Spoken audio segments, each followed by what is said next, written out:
Senator from Massachusetts. Thank you, Mr. President. Mr. President, first I want to thank Senator Markey from Oregon for organizing this very important session tonight. I will say this.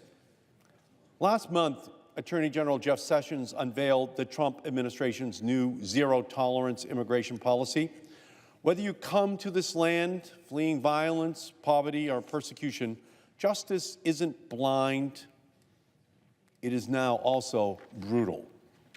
This inhumane policy sends a shudder down the spine of the Statue of Liberty, but not that of our president.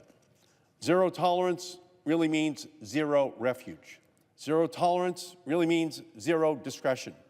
Zero tolerance really means zero humanity.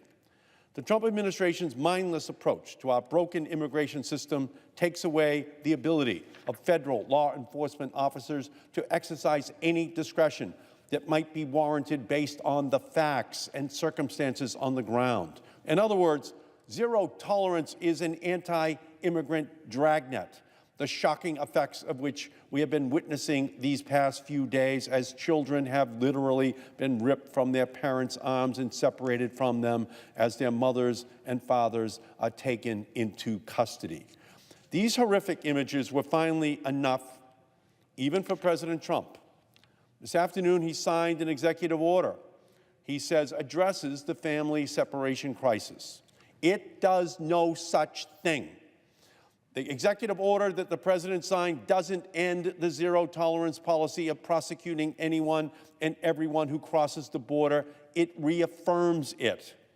If all parents are still being prosecuted as criminals, which the executive order requires, what does this executive order actually do?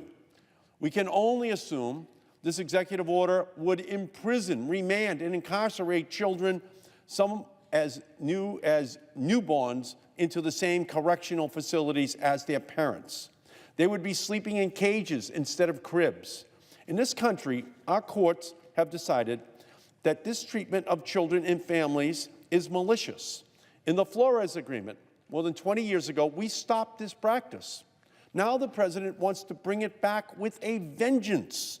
The executive order directs the Attorney General to try to modify the Flores Agreement, but any attempt to undermine the critical protections for children that this landmark settlement has put in place should and will face immediate court challenge. Families and children don't belong in jail, period. And our president's executive order does not ask for trained child welfare workers to carry out his wishes. He's called in the military. He expects this cold-blooded tactic, a tactic he's using to negotiate his wall, to be implemented by the Pentagon. Now, what does that mean? Apparently, he envisions internment camps using existing military brigs or other facilities to lock up these families. It sounds like a return to the shameful internment camps of the 1940s during World War II. One of the darkest chapters in our nation's history. We know how that ended, with the federal government paying more than $1 billion to right a wrong that could never actually be corrected.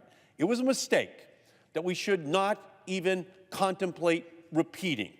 So President Trump first manufactured this crisis at the border, and his new executive order makes it worse.